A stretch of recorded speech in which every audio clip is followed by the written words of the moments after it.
ஆமேன். அல்லேலூயா. உங்கள் யாவருக்கும் என்னுடைய அன்பின் வாழ்த்துக்கள். பாருங்க, விஞ்ஞானிகள் இப்போ என்ன பண்ணுறாங்க, பறவைகள் ரொம்ப தூரமாக பறந்து போகுது. அது எங்கே போகுது வருதுன்னு சொல்லி ஒரு கேமரா அதில் பொருத்திருவாங்க.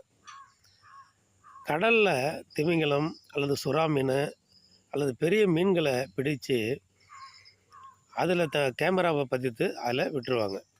இப்போ நிறையா இதை செய்கிறாங்க. டிஸ்கவரி சேனலில் நம்ம பார்த்தோம்னா சம்பவம் நடக்கும்.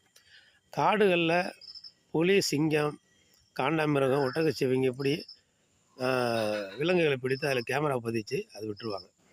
அது போகிற இடமெல்லாம் அங்கே உள்ள எல்லாவற்றையும் படம் பிடிச்சிடும். அது நேரடியாக அனுப்பும். நம்ம டிவியில் அதை பார்க்குறோம். நேரடியாகவும் நம்ம பார்க்குறோம். அதை சமுத்திரத்து ஆழத்தில் கடலில் என்ன இருக்குன்னே தெரியாது. அதில் கேமராவை பதித்து அதை விட்டுருவாங்க. அது மீன் எங்கெங்கெல்லாம் ஆழமான பகுதிகளில் மனிதர்கள் போகக்கூடாத ஆழமான பகுதிகளில் அந்த மீன் போகும்.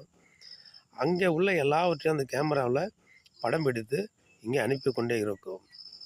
பாருங்கள், அப்படி தாங்க. அங்கே நமக்கு அது தெரியாது, அங்கே உள்ள என்ன இருக்குன்னு தெரியாது. ஆனால் அது கேமரா பதிச்சு விட்டுரும் போது எங்கெல்லாம் போதோ அது நமக்கு தெரியப்படுத்துது அந்த கேமரா மூலயமா.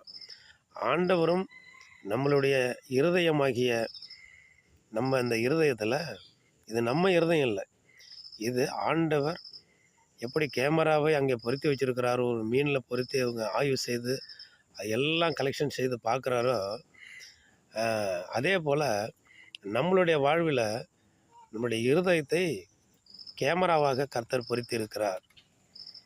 மனுஷனுடைய ஆவி கர்த்தர் தந்த தீபமாய் இருக்கிறது. அது உள்ளத்தில் உள்ளவைகள் எல்லாம் ஆராய்ந்து பார்க்கும் என்று சொல்லப்பட்டிருக்கிறது. அப்போது கர்த்தர் வைத்திருக்கிற கேமரா நம்ம சிந்திக்கிறது, பேசுகிறது, யோசிக்கிறது, பார்க்கறது, கிரியை செய்கிறது எல்லாவற்றையும், பேசினாலும் சரி தான், சிரித்தாலும் சரி தான், வசனம் படித்தாலும் சரி தான், ஆராதித்தாலும் சரி தான், எல்லாவற்றையும் கர்த்தர் பார்த்து கொண்டே இருக்காங்க. ஏன்னா இங்கேருந்து எங்கே நம்ம ஒளிபரப்பு பண்ணிக்கொண்டே இருக்கிறது. ஒரு மனுஷனே எந்த அளவுக்கு கண்டுபிடிக்கும்னா, பூமிக்குள்ளே இருக்கிறது, கடல் சமுத்திரத்தின் ஆழத்தில் இருக்கிறது, விண்வெளியில் ஸ்டேட்லைட்டை விட்டு பூமி முழுவதையும் ஆய்வு செய்து நம்ம எந்த இடத்துல நின்று பேசுகிறோம் அப்படிங்கிறத கூட, எந்த இடத்துல நம்ம இருக்கிறோம் வசிக்கிறோம் என்பதை கூட கண்டுபிடிக்கிற அளவுக்கு விஞ்ஞானம் ஒரு மனிதன் கண்டுபிடிக்கிறான்னு சொன்னால், ஆண்டவர் இதை விட மேலானவர். எல்லாவற்றையும் துல்லியமாக பார்த்து கொண்டே இருக்கிறார். ஆனபடினாலே அவருக்கு பயந்து இருப்போம். நம்மளை கண்காணிக்கிறார். ஆனபடினால் நம்ம ஒழுக்கமும் நீதியும் நியாயமுமாய் கடவுளுக்கு பயந்து நடப்போம். அவர் நமக்கு ஏற்ற சகல நன்மைகளை நமக்கு செய்வாராக. ஆமேன். அல்லேலூயா.